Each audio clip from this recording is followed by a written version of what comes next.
The first thing I heard that morning was my daughter's laugh, bright and uncomplicated, the kind of sound that makes you forget every worry you brought with you to the beach.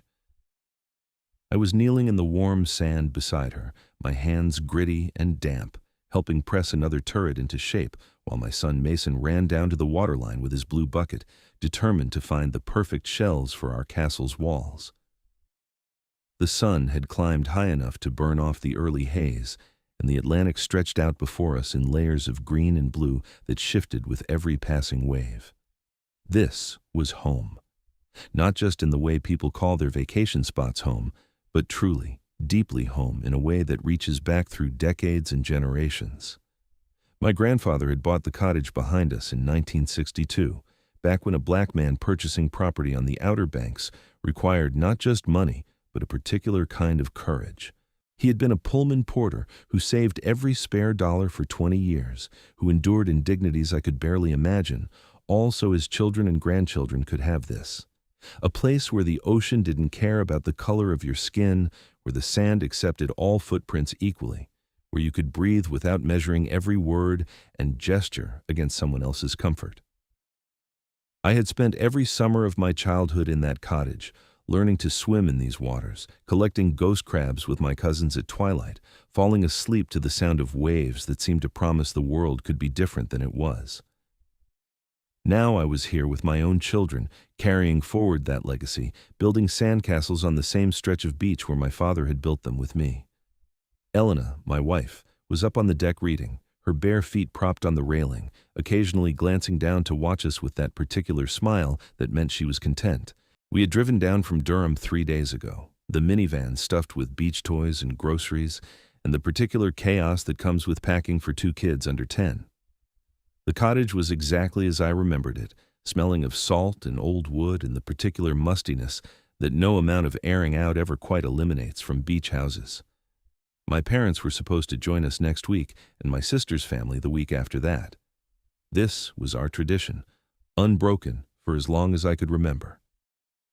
"Daddy, look!" Maya held up a sand dollar, nearly perfect except for a small chip along one edge. She was 7, all knobby knees and enthusiasm, her hair in the braids Elena had painstakingly woven the night before.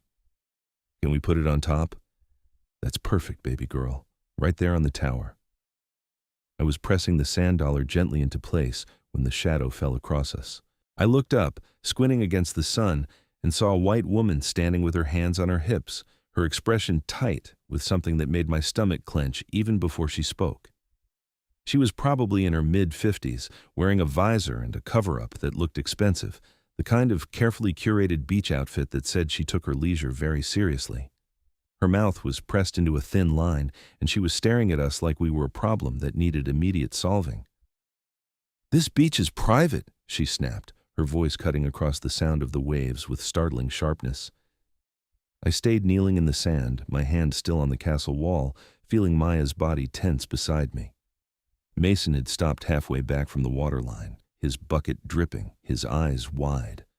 The moment stretched out, the way moments do when you realize something good is about to be ruined, when you can feel the weight of history and present crashing together in a space that should have been simple, should have been just a father and his children building a sandcastle on a beautiful morning. I took a breath, forcing my voice to stay level. "I'm sorry, what?" "This beach is private property. It belongs to the Sandcastle Cove Homeowners Association. If you're not a member, you need to leave." She gestured vaguely back toward the public access point a quarter-mile down the shore, as if that explained everything, as if she were simply conveying neutral information rather than ordering me off land my family had been visiting for 60 years. I stood slowly, brushing sand from my knees, feeling the old familiar weight settling onto my shoulders. The weight of having to be calm, having to be reasonable, having to prove something that should never require proof. "I'm Ethan Sawyer. My family owns the cottage right there." I pointed back at our place, the weathered gray shingles, the blue shutters my grandfather had painted himself. "We've been coming here since 1962. Her eyes followed my gesture, then snapped back to me with something like irritation, as if I'd complicated her simple task. "The HOA bylaws are very clear. All beachfront is private property maintained by member dues. If you're staying in a rental, you should have been given information about the public access areas." "It's not a rental." It's our family home. My grandfather bought it. Then you should have received information about joining the HOA when you arrived. There's a mandatory membership fee of $3,000 annually, and you need to sign the covenant agreement. Until that's processed, you're not authorized to use the beach. Maya's hand found mine, her small fingers curling tight. She didn't understand all of what was happening, but she understood enough. She understood that we were being told to leave, that this woman thought we didn't belong. I felt anger rising hot in my chest, but I pushed it down, forced it into that compartment where I kept all the things I couldn't afford to express in moments like this. Madam, I don't know who you are, but my family has owned property here for 6 decades. We've never been part of any HOA, and we don't need to be. This cove doesn't belong to anyone. Her face flushed. I'm Lorraine Henderson, HOA president, and I can assure you that this cove absolutely does belong to the association. We have documentation, we maintain the beach, we pay for erosion control and sand replenishment. If your family owns property here, then you're bound by the covenant whether you've signed it or not. That's North Carolina property law. I knew it wasn't. I didn't know exactly what the law said, but I knew in my bones that what she was saying didn't add up. My father was a real estate attorney. He would have known if there were mandatory HOA dues. He would have mentioned it, handled it, made sure everything was in order. But standing there in the sand with my daughter's hand in mine, and my son watching from 10 feet away, and this woman's face tight with certainty, I felt the ground shifting under me in a way that had nothing to do with the tide. I'll look into it, I said finally, hating the way the words felt like a concession, like an admission of uncertainty. But right now, we're just trying to have a morning with our kids. I'm going to have to ask you to move to the public access area until you can provide proof of membership. I take no pleasure in this, but rules are rules. Everyone has to follow them equally. The lie of that last sentence hung in the air between us. Everyone has to follow them equally, as if the rules had been written with everyone in mind, as if they applied to everyone with the same weight and consequence. I looked at Lorraine Henderson with her visor and her righteous expression, and knew with absolute certainty that she had never once in her life had someone question her right to be somewhere, had never had to produce documentation to exist in a space she thought of as hers. Come on, kids, I said quietly. Let's go up and see Mama. But the castle, Maya's voice was small, confused. We'll finish it later, baby. Mason picked up his bucket and walked toward us slowly, his eyes on Lorraine with an expression I'd never seen on his face before. He was 9. Old enough to understand more than I wished he did, old enough to file this moment away in whatever internal catalog children keep of the world's unfairness. We walked back up the beach toward our cottage, and I could feel Lorraine watching us go. Elena was already standing at the deck railing, her book forgotten, her face tight with anger. She had seen the whole thing. By the time we climbed the steps, she was waiting at the top, and the look in her eyes told me she was ready to march right back down there and have words that would not be calm or measured. Don't, I said quietly. Not in front of the kids. Ethan, she can't just... I know, but not like this. Let me figure out what's going on first. We herded the children inside, Maya tearful and confused, Mason silent and watchful. Elena got them settled with tablets and snacks at the kitchen table while I went to the back bedroom, where we kept all the old files, the boxes of family documents that no one ever looked at, but that we couldn't quite bring ourselves to throw away. Somewhere in there would be the deed, the property records, whatever documentation existed to prove what I already knew in my bones, that this place was ours, that we had every right to be here, that no HOA president could simply erase 60 years of history with a $3,000 fee and a clipboard full of regulations. Elena found me 20 minutes later, still digging through boxes, my hands dusty with old paper and frustration. She sat on the edge of the bed, watching me in silence for a moment. What did she say exactly? She asked finally. I told her, the words coming out harder than I meant them to, all the anger I'd kept contained on the beach spilling out now that the children couldn't hear. She said we're trespassing on our own family's beach, on the sand where my grandfather taught me to swim. That's insane. There's no mandatory HOA here. Your parents would have said something. I know. But she seemed pretty certain, and she had that look, you know, that look people get when they're absolutely convinced they're right and you're the problem. Elena's jaw tightened. You mean that look white women get when they're about to call the cops on a black family having a barbecue? Yeah, that look. She stood up, crossing to the window that looked out over the cove. The beach was dotted with other families now, children playing in the surf, couples walking with coffee cups, someone setting up an umbrella. All of them white, I noticed, though I didn't want to make it about that, didn't want to reduce this to something so simple when it felt so much more complicated and old. "We're not leaving," Elena said, her voice quiet but absolutely firm. I don't care what she says or what papers she waves around. This is your family's place, your grandfather's place. We're not letting some HOA Karen take it away. I found the deed an hour later in a manila envelope at the bottom of a box marked Important Documents 1960-1970. The paper was yellowed, the typewriter text faded but still legible. Property description, lot number, boundaries. My grandfather's name in careful script at the bottom, notarized by someone whose own signature was barely readable now. I photographed it with my phone, then texted my father, trying to keep the message neutral and factual even though my hands were shaking. His call came through 5 minutes later. I stepped out onto the deck to take it, watching the beach where we'd been building our castle that morning. Someone had already destroyed it, deliberately or accidentally, I couldn't tell.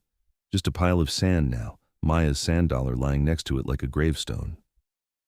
"What's going on?" my father asked without preamble. I told him the whole story, trying to keep my voice level, trying to lay out just the facts. He listened without interrupting, which meant he was either very calm or very angry. With my father, those two states often looked identical from the outside. "She said the HOA owns the beach?" he asked when I finished. "She said they maintain it, pay for erosion control, and that makes it private, that we need to join and pay dues or leave." That's complete nonsense. The beach below the mean high water mark is public trust land in North Carolina, has been for decades, and even above that line, there's no mandatory HOA on this cove. When they tried to form one back in the 90s, your grandfather refused to join, and they couldn't force him. The covenant is voluntary. So she's just wrong? She's not wrong, she's lying. Or she's been lied to and is stupid enough to believe it.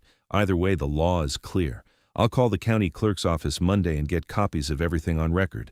But Ethan, listen to me. Don't leave. Don't let them intimidate you into thinking you don't belong there. The words should have been reassuring, but they just made me more tired. Don't let them intimidate you. As if it were that simple. As if intimidation were something you could just decide not to feel, rather than something that accumulated in your body over years of small moments and large ones, of being followed in stores and stopped by police and told you don't belong in places you have every right to be. The kids were scared, I said quietly. Maya was crying. My father was silent for a long moment. "I'm sorry," he said finally, and I heard in his voice the weight of every time he'd had to say those words to me when I was a child, every time he'd had to explain that the world was not fair and that we would have to be stronger and smarter and more patient than we should have to be. "I wanted this to be different for them," I said. "That's the whole point of this place, right? That's why Granddad bought it, so we could have somewhere that was just ours, where we didn't have to deal with this." "I know, but that's never been realistic, has it? We carry this stuff with us everywhere. The question is whether we're going to let them take what's ours or whether we're going to fight for it." I knew what answer he expected, what answer I was supposed to give. But standing there looking at the destroyed sandcastle and thinking about Maya's face when that woman told us to leave, I wasn't sure I had the energy for another fight. I had spent my whole life being tired in ways that white people never seemed to understand, tired of proving and explaining and justifying my existence in spaces that should have been neutral. And now I was supposed to do it all over again, this time with my children watching, this time teaching them how to endure what I had hoped they might never have to learn. Elena came out onto the deck, 2 beers in her hand. She passed one to me and leaned against the railing, her shoulder touching mine. I told my father I'd call him back and ended the call. "What did he say?" she asked. "That she's wrong, that the beach is public trust land, that we should stay." "Good. So we're staying." "Elena, I don't know if—" "No." She turned to face me fully, her eyes fierce. "I know what you're thinking. You're thinking about Maya crying, about Mason's face, about whether it's worth it to fight this battle when we could just go somewhere else and avoid the ugliness. But Ethan, if we leave now, we're teaching them that people like Lorraine Henderson get to decide where we belong, that if someone white tells us to leave, we leave. Is that really what you want them to learn? I want them to be happy. I want them to have a vacation without having to think about this. They're black children in America. They're going to have to think about this whether we're here or in Durham or anywhere else. At least here, we get to show them that we fight for what's ours, that we don't just accept it when someone tries to take something that belongs to us. She was right, and I knew it, but that didn't make the prospect any less exhausting. Still, I nodded, and we stood there together drinking our beers and watching the beach until the shadows grew long and it was time to start thinking about dinner. The next morning, I took the kids back down to the beach early before most people were out. It felt important to reclaim the space, to not let yesterday's encounter become the final word on where we were allowed to be. We built another sandcastle, and this time I helped them make it bigger and more elaborate than the first one, with a moat and towers and a bridge made from a piece of driftwood. Mason found a small crab and installed it as the castle's guardian. Maya decorated the walls with shells until they looked like some kind of fairy palace. We were so focused on our work that I didn't notice Lorraine approaching until she was standing right next to us again. My whole body tensed, but I forced myself to stay calm, to not react until I knew what she wanted. "I see you're still here," she said, her tone making it clear this was not a neutral observation. "We're still here," I agreed, not looking up from the moat I was digging. "I'm going to have to ask you to leave. Since you haven't joined the HOA or provided proof of membership, you're trespassing. If you don't leave voluntarily, I'll have no choice but to call the police." That got my attention. I stood up, brushing sand from my hands, meeting her eyes directly. Mason and Maya had gone very still, their castle forgotten. "Madam, this is public trust land under North Carolina law. You don't have the authority to exclude anyone from the beach below the high tide line, and my family's property includes legal access to this cove. So no, we're not leaving. And if you call the police, you're going to find yourself explaining why you're filing a false report." Her face went red.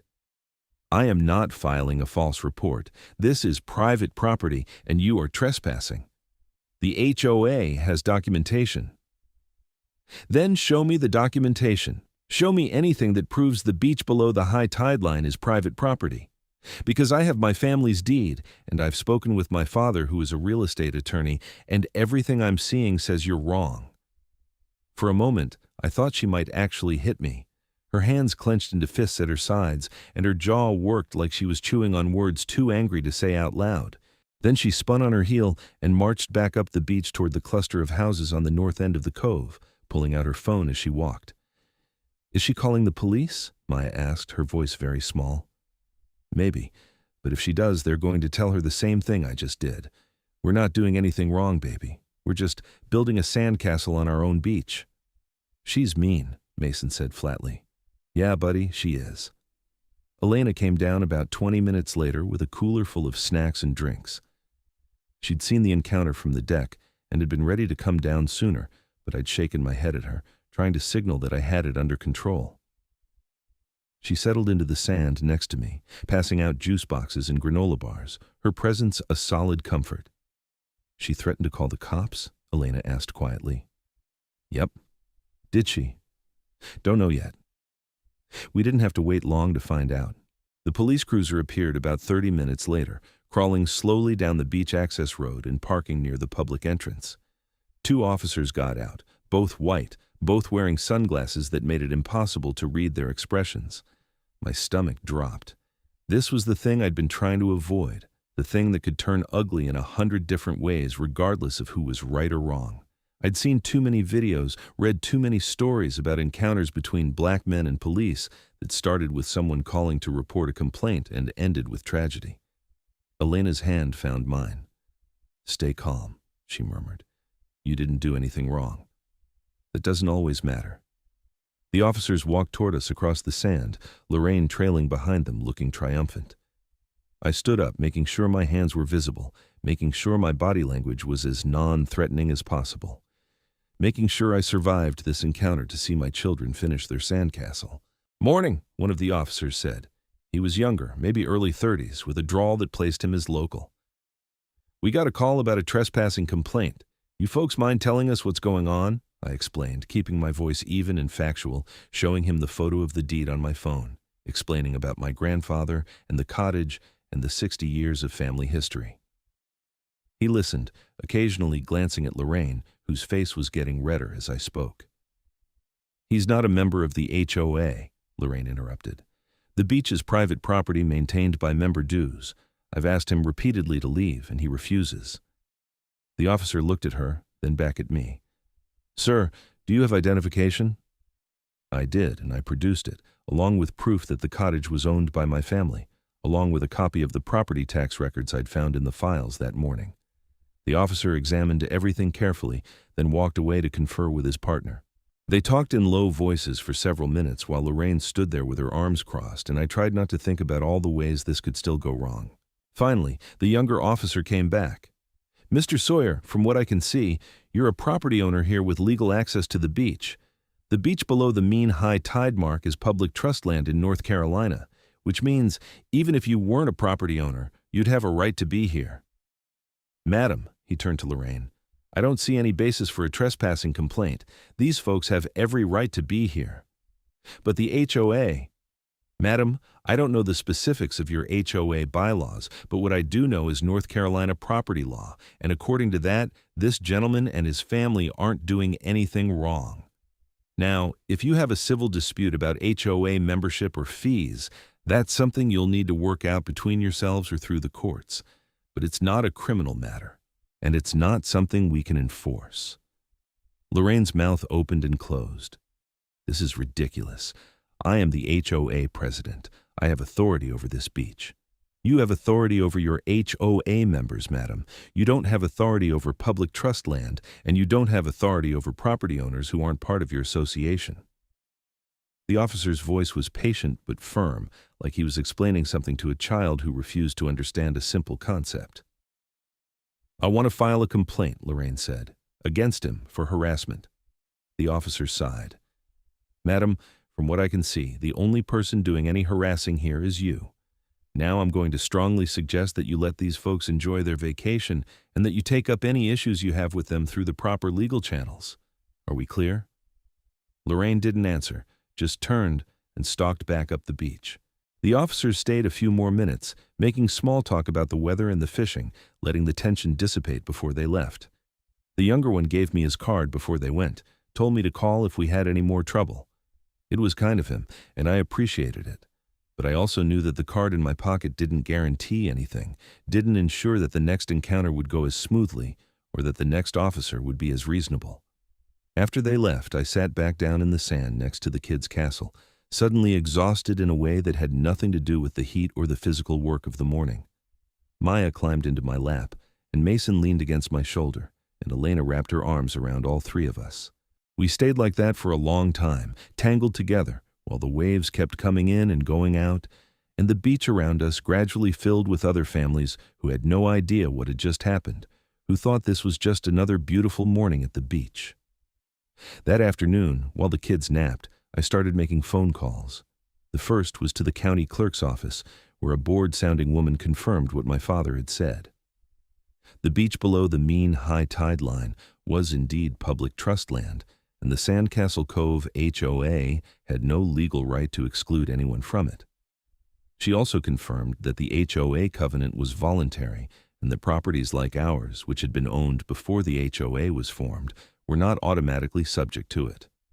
The second call was to an old law school friend of my father's who practiced property law in Nag's Head. He listened to my story and then said something that made my blood run cold. "They've been trying this all over the Outer Banks.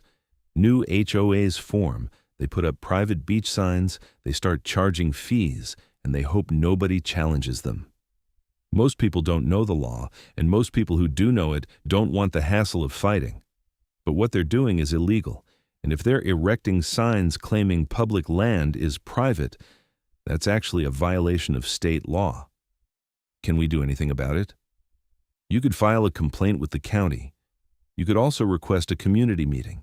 If this is a properly organized HOA, they're required to hold meetings and allow property owners to attend. It might be worth seeing just how many people actually support what this Lorraine woman is doing. I thought about that after we hung up. A community meeting. The idea made me tired, but it also sparked something else. Anger, maybe, or just a stubborn refusal to let this go. My grandfather had not saved for 20 years and endured God knows what kind of indignities so that his grandson could be run off the beach by a woman with a clipboard and a sense of entitlement.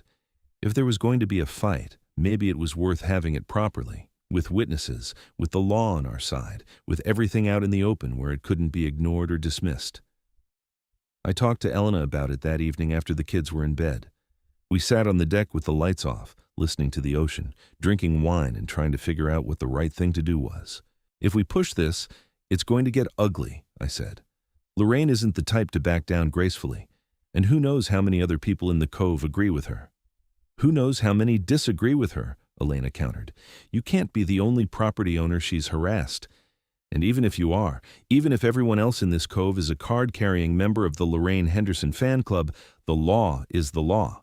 Public trust land is public trust land. They can't just pretend otherwise because it suits them. I know, but part of me just wants to enjoy the rest of our vacation and deal with this when we get home. Let my dad handle it, hire a lawyer, do it all at a distance where the kids don't have to see it. Elena was quiet for a moment, swirling the wine in her glass. Do you remember what you told me when we first started dating? About this place? I probably told you a lot of things. You told me it was the only place you'd ever felt completely free as a kid. That here, with the ocean and the sand and your family, you didn't have to think about being black or different or watched. You could just be. And you said that was the gift your grandfather gave you, and you wanted to give it to our kids someday. I did remember, though I'd forgotten I'd said it out loud. It had been a warm night not unlike this one, early in our relationship when everything felt possible and uncomplicated. We'd been lying on a blanket under the stars, and I'd been trying to explain what this place meant to me, why it was so much more than just a vacation house. If we let Lorraine take that, Elena said softly, if we let her turn this place into just another space where you have to prove you belong, where the kids have to watch their parents be questioned and challenged and treated like intruders, then your grandfather's gift is gone. Not the house, not the legal ownership, but the feeling, the freedom. And I don't want to let her take that without a fight. So the next morning, I started knocking on doors. Not Lorraine's door, not yet, but the other houses around the Cove, the neighbors we'd waved to over the years without ever really talking to, the people who'd been coming here as long as we had, or longer. Some doors didn't answer. Some people listened politely and said they'd have to think about it, but more than I expected were immediately and vocally supportive. There was Margaret Chen, a retired teacher who'd been summering in the Cove since the 70s. She rolled her eyes at the mention of Lorraine's name. That woman has been a nightmare since she got elected. She tried to fine me $300 because my beach chairs were the wrong color. The wrong color! Can you imagine? I told her where she could put her fine. There was Robert Kowalski, a gruff contractor from Virginia Beach who'd inherited his place from his parents. I've been ignoring her letters for 2 years, kept sending me bills for HOA dues I never agreed to pay. Finally had my lawyer send her a cease and desist. She's on a power trip is what it is. There was young couple, Justin and Sarah Webb, who'd just bought their place the previous year and had been shocked when Lorraine showed up demanding payment. We asked about HOA fees before we bought, and the seller said there weren't any. Then a month after we closed, Lorraine was at our door with a bill for $5,000 in back dues. We've been trying to figure out if she can actually enforce that. By the end of the day, I had a list of 8 families who were willing to show up to a community meeting, plus contact information for 3 others who were out of state but wanted to be kept informed. It wasn't everyone, and it certainly wasn't a majority, but it was enough to suggest that Lorraine's vision of the Cove as her personal fiefdom was not universally shared. That evening, I drafted an email to the HOA board requesting a special community meeting to discuss beach access and membership requirements. I kept it professional and factual, citing the relevant sections of the HOA bylaws that allowed any property owner to request such a meeting. I copied Elena on it before I sent it, and she read it over my shoulder, her chin resting on my head. "That's good," she said. Firm, but not aggressive. You sound like a lawyer. I am a lawyer, I reminded her. I'd been practicing civil rights law for 8 years, though I usually worked on voting rights cases and employment discrimination, not HOA disputes. This was not my area of expertise, but apparently it was about to become my crash course. Lorraine's response came the next morning, curt and dismissive. The board would take my request under advisement and respond within the time frame required by the bylaws, which apparently meant 30 days. I read the email twice, feeling the deliberate brush-off in every word. She was stalling, hoping we'd give up or leave or just decide it wasn't worth the trouble. I forwarded the email to my father and his lawyer friend, who both confirmed what I suspected. Lorraine was required to schedule the meeting within 14 days if enough board members agreed, and I had every right to attend the next regular board meeting in the meantime. That meeting, according to the HOA's own website, was scheduled for the following Tuesday at 7 in the evening at the community center, which was really just a glorified shed near the beach access with a few folding chairs and a ceiling fan that probably hadn't worked since the 90s. Tuesday evening came hot and muggy, the kind of weather where the air feels like soup and every movement takes effort. Elena stayed back with the kids, though she'd wanted to come, wanted to stand beside me as she'd promised. But we both agreed it would be better if Maya and Mason didn't see this, didn't watch their father fight another battle in the long war of proving he belonged. The community center was about a third full when I arrived, maybe 20 people scattered among the folding chairs. I recognized some of them from my door knocking, received a few nods and encouraging smiles. Others I didn't know, and their expressions ranged from curious to hostile. Lorraine was at the front, seated at a card table with 2 other board members, a man and a woman I didn't recognize. She looked up when I entered, and her mouth tightened, but she didn't say anything. I took a seat in the 3rd row, trying to look more confident than I felt. The meeting started with standard HOA business, approving the minutes from the last meeting, discussing the budget for beach maintenance, debating whether to repair or replace the weathered sign at the entrance to the Cove. It was all profoundly boring, delivered in the drone of Lorraine's voice, and I started to wonder if she was going to pretend I wasn't there, if the plan was to simply ignore my presence until the meeting ended and I left. But then, during the open comment period, she finally acknowledged me. "I believe we have a visitor tonight," she said, her tone making it clear that visitors were not particularly welcome. "Mr. Sawyer, was there something you wanted to address?" I stood up, feeling everyone's eyes on me. I'd prepared notes, but I left them in my pocket. This needed to be personal, not rehearsed. "Yes, thank you. My name is Ethan Sawyer, and my family has owned property in this cove since 1962. Last week I was told by you, Ms. Henderson, that my family and I were trespassing on the beach and that we needed to join the HOA and pay membership fees or leave. When I declined to leave, you called the police. I'm here tonight because I want to understand what authority you believe you have to exclude property owners from public trust land, and I want to know if the rest of this community supports what you're doing." The room erupted. Not everyone, but enough people that the noise level went from library quiet to chaos in about 3 seconds. Some people were clearly on Lorraine's side, shouting about rules and property values and maintaining standards, but others were shouting their own stories, their own encounters with Lorraine's enforcement tactics, their own frustrations with an HOA they'd never agreed to join. Lorraine was banging a gavel, trying to restore order, her face flushed with anger. "Mr. Sawyer, you're out of order. This is not the time or place." "This is exactly the time and place," I said, raising my voice to be heard over the din. "This is a community meeting, and I'm raising a community issue. You've been telling people they can't use the beach without paying you money. You've been putting up private property signs on public trust land. And from what I've heard, I'm not the only person you've done this to." "The beach is maintained by HOA dues," Lorraine snapped. "If people want to use it, they need to contribute. That's only fair." "Fair would be following the law. North Carolina statute says the beach below the mean high tide line is public trust land. You can't charge people to access it, and you can't exclude them from it. What you're doing isn't just wrong, it's illegal." "I think you should leave," Lorraine said, her voice icy. "This meeting is for HOA members only." "Actually," said a voice from behind me, "according to your own bylaws, any property owner in the Cove has a right to attend board meetings and raise concerns. I read them last night. They're on your website." I turned to see Margaret Chen standing up, holding a sheaf of papers. She gave me a small smile, then turned her attention back to Lorraine. And while we're at it, I'd like to know where all this money from mandatory dues is going, since I don't remember anyone actually voting to make the dues mandatory. Last I checked, this was a voluntary association. It was voluntary, another voice chimed in. Robert Kowalski, the contractor, was on his feet now too. Was being the key word. Then Lorraine and her friends got themselves elected to the board and decided to change the rules without asking the rest of us. The meeting devolved from there. Accusations flew back and forth. Lorraine tried to maintain control but kept losing it as more and more people stood up to share their grievances. The other two board members sat in silence, looking increasingly uncomfortable. One of them, the woman, eventually raised her hand and asked if she could say something.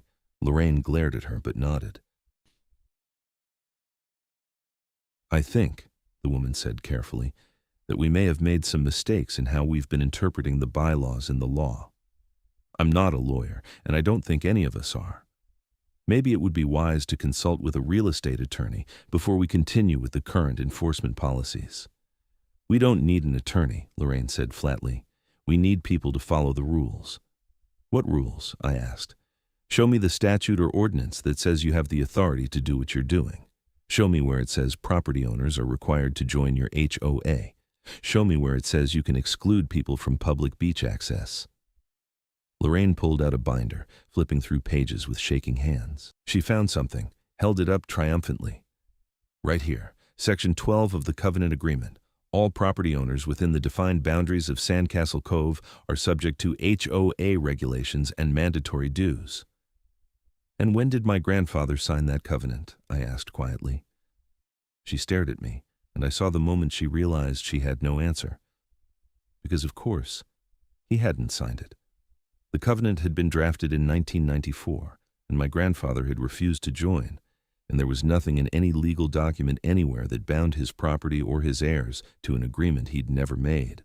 "It doesn't matter if he signed it," Lorraine said, but her voice had lost some of its certainty. "If you own property in the Cove, you're bound by the covenant. That's how covenants work." "That's actually not how covenants work," I said. "Covenants run with the land only if they're properly recorded and if the property was subject to them at the time of purchase. My grandfather bought his property in 1962. Your covenant was drafted in 1994. Basic property law says you can't retroactively bind property to an agreement that didn't exist when it was purchased." I could see the realization dawning on faces around the room. Margaret looked vindicated. Robert looked angry.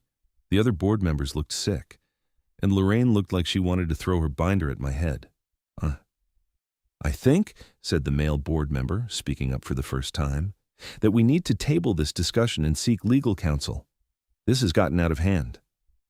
"It was out of hand the moment she started calling the police on people for building sandcastles," I said. "But yes, I agree that legal counsel would be a good idea. For all of us." The meeting broke up shortly after that, people clustering in small groups to continue arguing or commiserating. Margaret came over and shook my hand, told me my grandfather would be proud. Robert offered to split the cost of a lawyer if we wanted to pursue this formally. The young couple, Justin and Sarah, asked if I thought they could get their money back, the $5,000 Lorraine had pressured them into paying. I stayed until the community center was empty except for me and Lorraine, who was packing up her binder and papers with angry, jerky movements. She looked up at me, and for a moment I saw something besides anger in her face. Fear, maybe, or embarrassment. The look of someone who'd been absolutely certain they were right and was now facing the possibility that they'd been absolutely wrong. "You're going to ruin this community," she said quietly. "I'm not ruining anything. I'm trying to protect what was here before you decided to turn it into your personal kingdom. Do you have any idea how much work it takes to maintain this beach? The erosion control, the sand replenishment, the trash removal? Someone has to pay for it and someone has to organize it. That's what the HOA does. We're trying to preserve property values and keep this a nice place to live. And I appreciate that.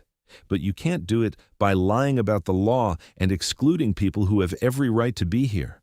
If you want to maintain the beach, fine. Ask for voluntary contributions, organize beach cleanups, do all the things an HOA is supposed to do. But you don't get to tell people they can't access public land. And you especially don't get to call the police on a black family building a sandcastle and pretend it's about rules. She flinched at that, and I knew I'd hit the nerve I'd been aiming for. This has nothing to do with race, she said stiffly. Doesn't it? How many white families have you told to leave the beach this summer, Lorraine? How many times have you called the police on someone who looks like you? She didn't answer, just grabbed her binder and walked out. I stood alone in the community center for a few more minutes, feeling the weight of the evening settling on my shoulders. It wasn't satisfaction I felt, or triumph. Just exhaustion and a kind of sadness for how hard this all was, how much energy it took to fight for things that should have been simple. When I got back to the cottage, Elena was waiting on the deck. I climbed the stairs and sank into the chair next to her, accepting the beer she handed me without comment. We sat in silence for a while, listening to the ocean, watching the stars emerge in the deepening blue of the sky. How bad was it? She asked finally. Mixed. Some people are on our side, some aren't. Lorraine's definitely not backing down willingly, but I think I made the point that she doesn't have the legal authority she thinks she does. Good. I called her out on the race thing. Elena turned to look at me. How'd she take that? About how you'd expect. Denied it, looked offended, walked out. Do you think it's true? That she's doing this because you're black? I thought about it, trying to be fair, trying to separate my own experiences and assumptions from what I actually knew about Lorraine Henderson and her motivations. I think it's complicated, I said finally. I think she probably believes she's just enforcing rules and maintaining standards.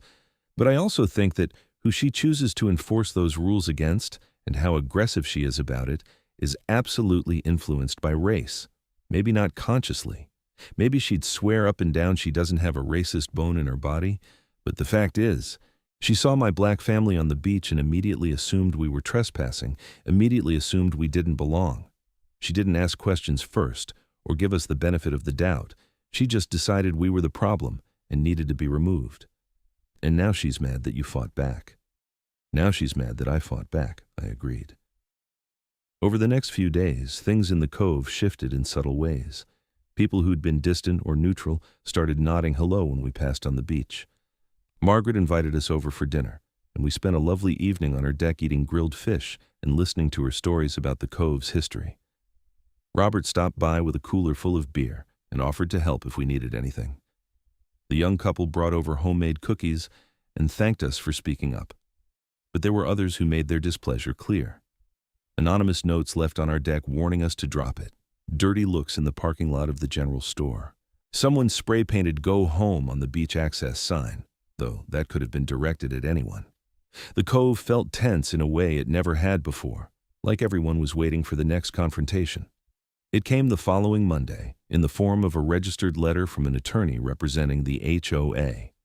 The letter demanded that we cease and desist from interfering with HOA operations, pay the required membership dues of $3,000, plus 5 years of back dues at $15,000 total, and refrain from making inflammatory and defamatory statements about HOA leadership. Failure to comply would result in legal action, including potential foreclosure on our property for non-payment of dues. I read the letter twice, feeling my blood pressure rise with each word. The audacity of it was breathtaking. They were threatening to take my grandfather's property because we wouldn't pay money we didn't legally owe for membership in an organization we'd never joined. I called my father immediately. He was livid, more angry than I'd heard him in years. "Give me the name of that attorney," he demanded. "I'm going to make some calls." What followed was a week of legal maneuvering that I only partly understood. My father, along with his friend and another attorney they brought in who specialized in property disputes, filed a response that systematically demolished every claim in the HOA's letter. They also filed a complaint with the county about the private beach signs, citing the North Carolina statute that made it illegal to post such signs on public trust land. And they drafted a letter to every property owner in the Cove, explaining the legal issues and inviting anyone who'd paid dues under duress to join a potential class action suit to recover their money. Lorraine responded by doubling down. She sent her own letter to every property owner, warning them that I was trying to destroy the HOA and that without mandatory dues, the beach would fall into disrepair and property values would plummet. She organized a counter-petition, trying to get enough signatures to amend the covenant and make dues truly mandatory going forward. She even gave an interview to the local newspaper, painting herself as a beleaguered volunteer, just trying to do what was best for the community while being attacked by outside agitators. The newspaper article was my breaking point, not because of what Lorraine said, but because of the picture they ran with it. It showed the beach, beautiful and pristine, with a caption about how the HOA's careful stewardship had preserved this private paradise. Private paradise. As if 60 years of my family's history didn't exist. As if my grandfather had never saved his money or signed his deed or taught his grandchildren to swim in these waters. As if we were trying to invade something that had never been ours, rather than defend what had always belonged to us. I wrote a response and submitted it to the paper. I didn't know if they'd publish it, but I needed to say it anyway, needed to put into words what this fight was really about. I wrote about my grandfather and his courage in buying property in a place that didn't welcome black families. I wrote about the summers of my childhood, the freedom and joy I'd felt here. I wrote about my children and what I wanted them to inherit, not just in terms of property, but in terms of belonging. And I wrote about the law, cold and clear, that said the beach was public trust land and that no HOA could simply declare otherwise because it suited their purposes. The paper published it 3 days later, right next to another letter from Lorraine rebutting my points. But by then, something had shifted. The county had sent someone to investigate the private beach signs and had ordered them removed. The local news had picked up the story, and suddenly reporters were calling, wanting interviews, wanting to understand the dispute. Social media got involved, as it always does, and opinions flew back and forth with the usual mixture of insight and idiocy. Through it all, we kept going to the beach. Every morning, we built sandcastles. Every afternoon, we swam and played and collected shells. We ate dinners on the deck and went for walks at sunset, and did all the things we'd come to the Cove to do. It was important to me that the kids see this, see that we weren't intimidated or driven away, that we could fight for our rights while also living our lives. Maya asked me one evening why that lady didn't like us. We were sitting on the beach watching the sunset, just the two of us, while Elena and Mason hunted for ghost crabs down by the waterline. I'd known the question was coming eventually, but I still wasn't prepared for it. "She doesn't know us, baby," I said carefully, "so it's not really about liking or not liking. She just doesn't think we belong here." "But we do belong here. It's Granddad's house." "You're absolutely right. We do belong here, and that's why we're fighting to stay." "Is it because we're black?" The question hung in the air between us, and I felt my heart break a little. 7 years old, and she already had to ask that question. 7 years old, and the world had already taught her that sometimes people treated you differently because of your skin color. "Maybe," I said honestly. "I don't know what's in that lady's heart. But I do know that sometimes people make assumptions about who belongs in certain places, and sometimes those assumptions are connected to race. That's part of why it's so important that we're here, that we don't leave just because someone tells us to. We're teaching her and everyone else that this beach belongs to all of us." Maya thought about that for a while, her small face serious in the fading light. "I like our sandcastles," she said finally. "Me too, baby. Are we going to keep building them?" "Every single day." The community meeting we'd requested finally happened in late July, nearly 3 weeks after I'd first asked for it. By then, the dispute had taken on a life of its own, covered in local news, debated on community Facebook pages, discussed in the coffee shops and restaurants up and down the Outer Banks. People had opinions, strong ones, usually divided along predictable lines. Some saw it as a property rights issue, a question of whether HOAs had the authority to enforce standards. Others saw it as something deeper, a question of who got to claim ownership over shared spaces and who got excluded. The meeting was held in the high school gymnasium because the community center couldn't hold everyone who wanted to attend. Elena came with me this time, leaving the kids with Margaret, who'd become something like an adopted grandmother over the previous weeks. We arrived early and found the gym already half full, people milling around in clusters, the energy in the room crackling with tension. I'd prepared for this. Really prepared. I had copies of the deed, copies of the relevant statutes, a timeline of the HOA's formation and the covenant's drafting, statements from other property owners who'd been pressured to pay dues they didn't owe. I had everything I needed to make a clear, factual case that what Lorraine and the HOA board had been doing was not just wrong, but illegal. But more than that, I'd brought something else. After weeks of research and late-night conversations with my father and the attorneys, I'd discovered something that changed everything.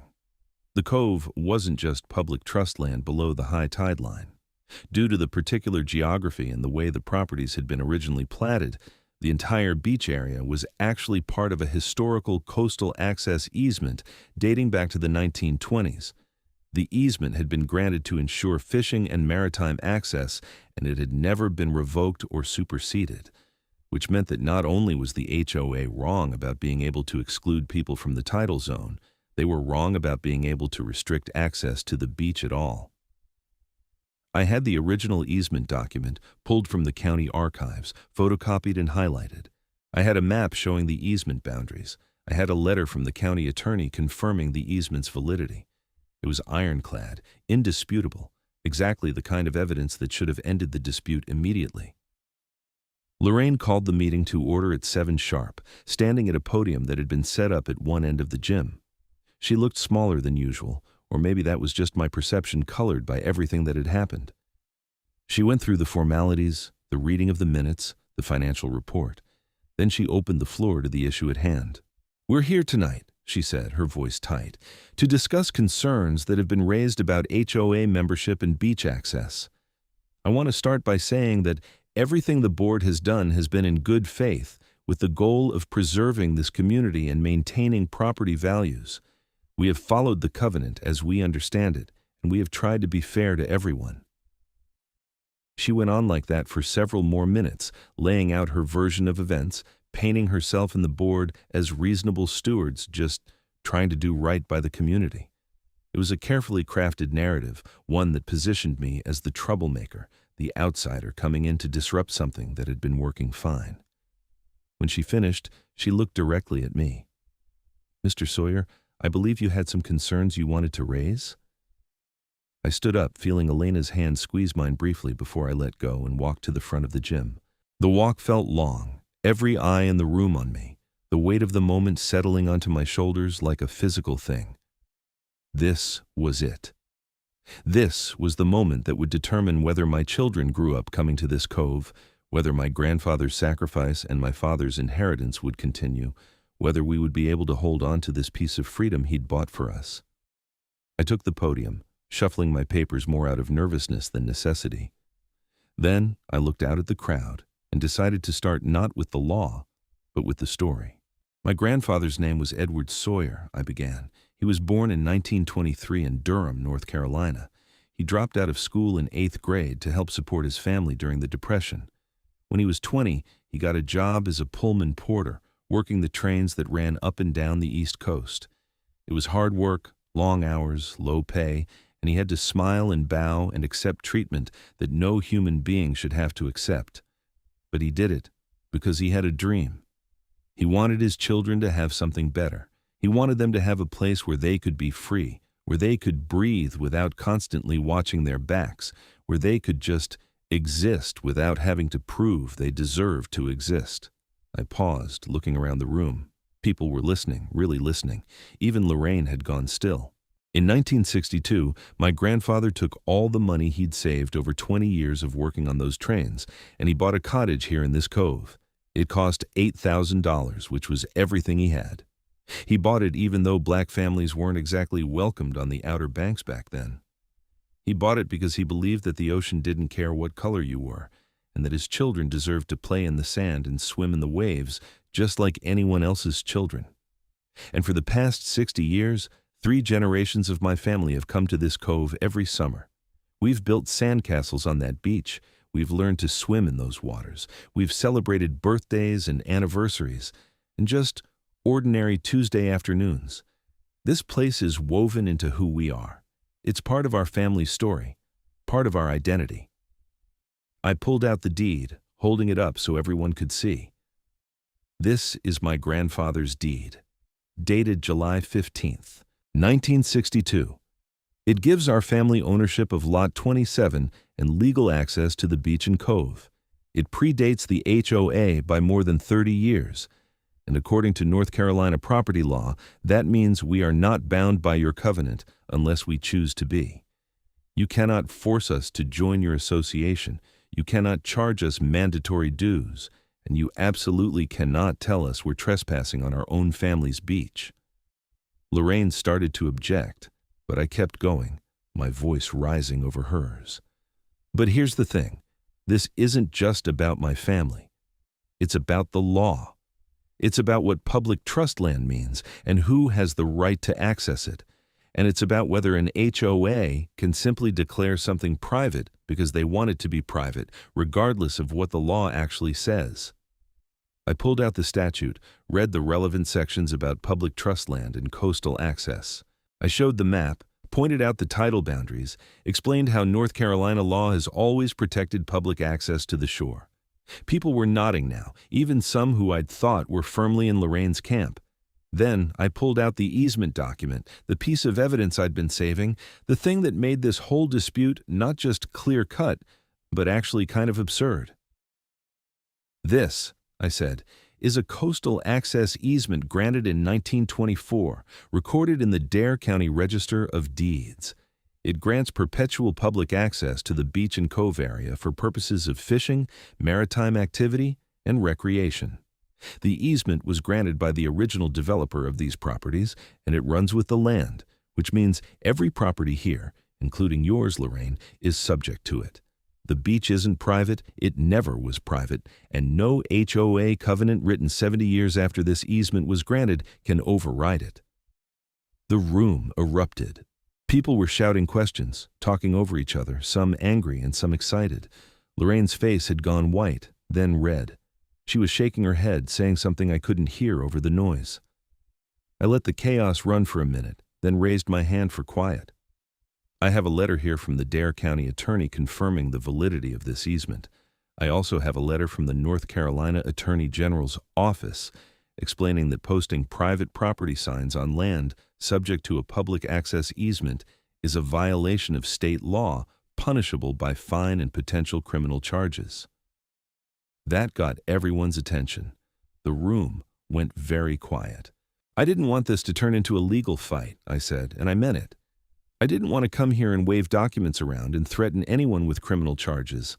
All I wanted was to bring my kids to the beach and build sandcastles, the same way my father did with me, the same way my grandfather dreamed of when he bought that cottage in 1962. But you made it a fight, Lorraine. You called the police on my family. You threatened us with foreclosure. You tried to take away something that was never yours to take. So yes, now it's a legal fight, and it's a fight you're going to lose. I set the easement document down on the podium. This is a copy. The original is on file at the county clerk's office, where anyone can go verify it. I've also made copies for anyone here who wants one. The beach is public. It always has been. And no amount of HOA bylaws or covenant agreements can change that. Lorraine found her voice finally. This is ridiculous. That easement is ancient. It doesn't apply to current property law. Actually, it does. Easements don't expire unless they are explicitly revoked or abandoned, and this one has been neither. It's valid today as it was in 1924. We'll fight this, she said, her voice shaking. We'll get our own lawyers, our own opinions. You're welcome to try. But Lorraine, I'm not the enemy here. I'm not trying to destroy the HOA or ruin property values or any of the things you've accused me of. I'm just trying to protect my family's right to exist in a space that belongs to us.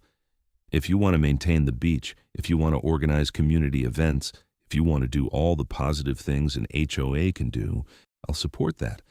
I'll even pay voluntary dues to contribute to maintenance costs. But you cannot exclude people from public land. You cannot threaten property owners who don't join your club. And you cannot use the law as a weapon against people who have every legal right to be here. I looked around the room, making eye contact with as many people as I could. This cove is big enough for all of us. The beach is big enough for all of us. We don't have to turn this into a war over who belongs and who doesn't. We can figure out how to share this space, how to maintain it together, how to make it somewhere all our children can build sandcastles and make memories. But that only works if we all start from the same premise that the beach is public, that access is a right, not a privilege, and that no one person or group gets to decide who deserves to be here. I gathered my papers and walked back to my seat. The silence in the gym was profound, broken only by the squeak of my shoes on the polished floor. Elena took my hand when I sat down, and I could feel her pride radiating through that simple touch. The meeting continued for another hour, but the outcome was already decided. Person after person stood up to speak, some supporting me, some still defending the HOA, but everyone now forced to grapple with the reality of the easement, the incontrovertible fact that the beach was public land. The other two board members both announced their resignations, saying they'd never intended to be part of something illegal, that they'd been misled about the HOA's authority. Someone proposed a vote of no confidence in Lorraine's leadership. Someone else proposed dissolving the mandatory dues structure and returning to a voluntary contribution model. Lorraine sat at the front table through it all, her face rigid, her hands clenched together. I almost felt sorry for her, almost. Because however much she was suffering now, it was nothing compared to what she'd been willing to inflict on me and my family. Nothing compared to the humiliation and fear she'd caused with her casual assumption that we didn't belong. The meeting ended without any formal resolutions, everything tabled pending legal review and a follow-up meeting in 30 days. But the tide had turned. That much was obvious. As people filed out, several came over to shake my hand, to apologize for not speaking up sooner, to thank me for fighting. Margaret hugged me tight and whispered, "Your grandfather would be so proud." Robert offered again to help with legal costs if needed. Justin and Sarah asked if I thought they could actually recover the money they'd paid. Lorraine left without speaking to anyone, walking out alone while people were still clustering in small groups discussing what had just happened. I watched her go and felt something complicated. Not quite pity, not quite satisfaction, just a kind of exhausted recognition that this is what it took, this enormous effort, this public confrontation, all these hours and documents and arguments, just to defend something that should never have needed defending. Elena and I drove back to the cottage in silence, both too wrung out to process everything that had just happened. When we got there, Margaret was on the deck with the kids, all three of them playing cards by lantern light. Maya and Mason ran to us, full of questions about where we'd been, why we were so late, whether everything was okay. "Everything's okay," I told them, pulling them both close. "Everything's going to be okay." The next few weeks proved me mostly right. The HOA retained a lawyer who reviewed everything and advised them, in no uncertain terms, that they had no legal leg to stand on. The mandatory dues structure was dissolved. The private property signs came down, replaced with nothing, as if the beach could finally just be the beach without needing signs to tell people what it was or wasn't. Lorraine resigned as HOA president, citing health reasons, and a new board was elected that seemed genuinely interested in community building rather than community policing. The county also got involved, sending someone from the district attorney's office to investigate whether criminal charges should be filed against Lorraine for posting the illegal signs. In the end, they decided on a fine rather than prosecution, $5,000 plus the cost of sign removal and a formal order prohibiting her from serving on the HOA board in the future.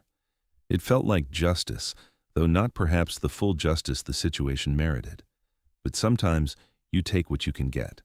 The real victory came in smaller, quieter moments. Mason, running down to the beach one morning without hesitation, without looking around to see if anyone was going to tell him to leave. Maya, making friends with another little girl and building an elaborate castle together, the two of them collaborating with the unself-conscious ease of children who hadn't yet learned to see race as a barrier. Elena and me, sitting on the deck at sunset, drinking wine and talking about whether we wanted to start hosting our own family reunions here, whether we wanted to open up the cottage to cousins and aunts and uncles who'd never felt welcome before. My parents came down for a week in August, and my father spent the first evening just walking the beach, stopping every few yards to look out at the ocean, his face working through emotions I didn't quite understand. At dinner that night, he told stories about my grandfather I'd never heard before, about the discrimination he'd faced trying to buy the cottage, the real estate agents who wouldn't show him properties, the neighbors who'd complained to the county about a black family moving in, about the quiet courage it had taken just to exist here, to keep coming back summer after summer, even when it wasn't easy, even when it wasn't safe. He would have loved seeing you at that meeting, my father said, looking at me across the table.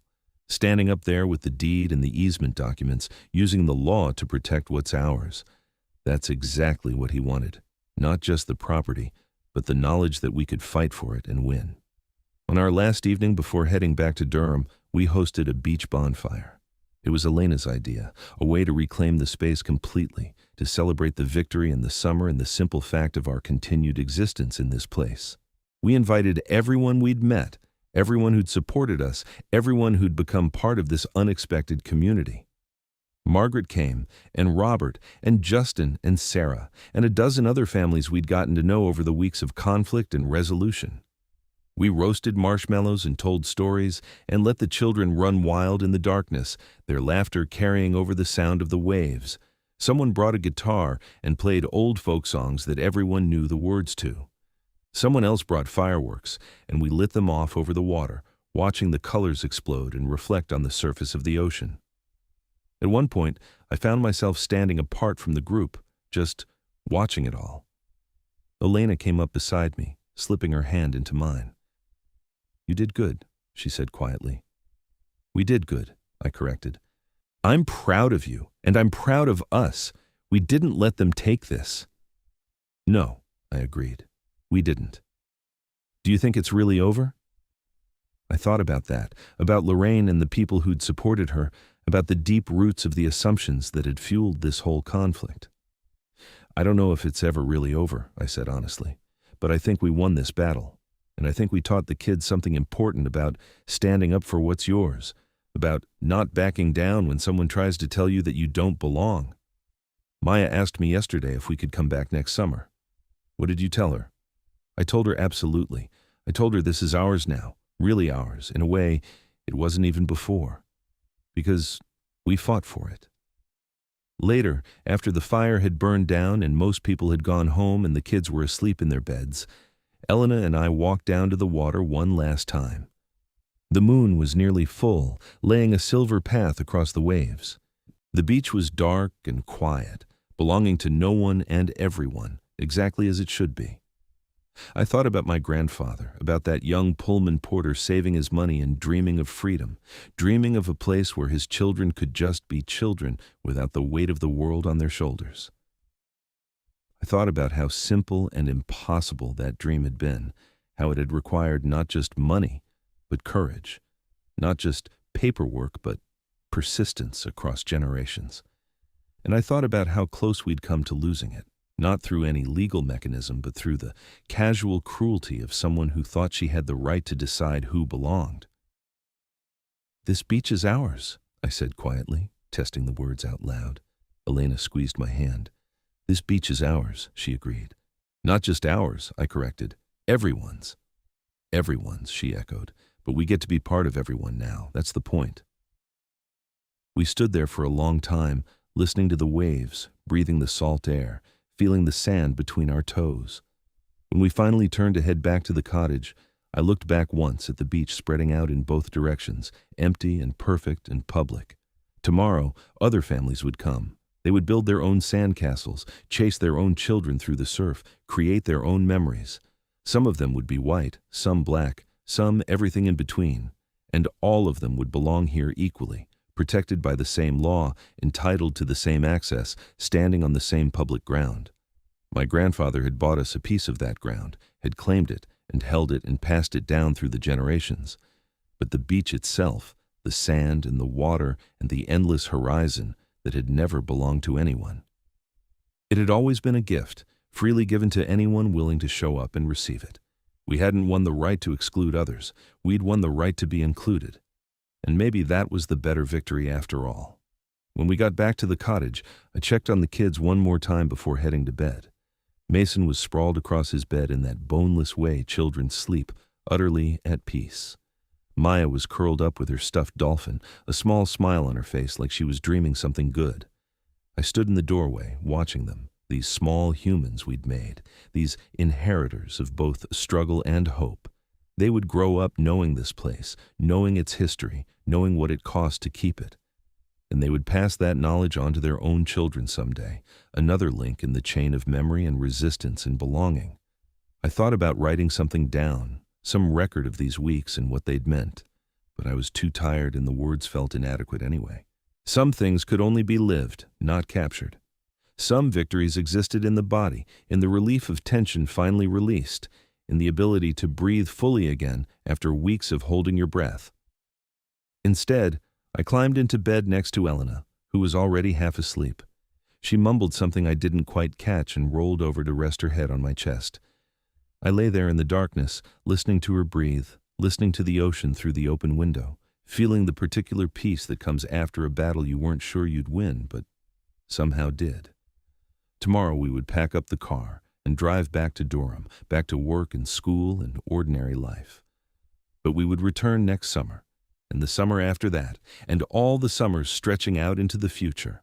We would return because this place was ours, legally and morally and emotionally ours in ways that no HOA could ever take away. We would return because my grandfather had made it possible, because my father had protected it, because I had fought for it, and because my children deserved to build sandcastles on their own beach, to swim in their own cove, to know in their bones that they belonged somewhere, absolutely and without question. The night settled around us, warm and still. Outside, the waves kept coming, indifferent to property disputes and racial boundaries and all the complicated ways humans tried to divide up the world. The waves just came and went, washing away footprints and sandcastles and everything else, then depositing new sand for new footprints, new castles, new stories to unfold under the endless sky. This beach was public. This beach was ours. This beach was everyone's. All of those things were true at once, and in their truth lay the possibility of something better than what we'd inherited. Not perfect, not uncomplicated, but better. A little more just, a little more open, a little closer to the dream my grandfather had carried with him when he first set foot on this sand 60 years ago. I fell asleep thinking about that dream, about how it had survived and grown and changed across generations, how it had weathered storms both literal and metaphorical, and emerged still intact, still precious, still worth fighting for. And in my last conscious moment before sleep claimed me completely, I felt something like gratitude, not just for the victory we'd won, but for the battle itself, for the chance to prove that some things were worth defending, that some dreams were worth the cost of keeping them alive.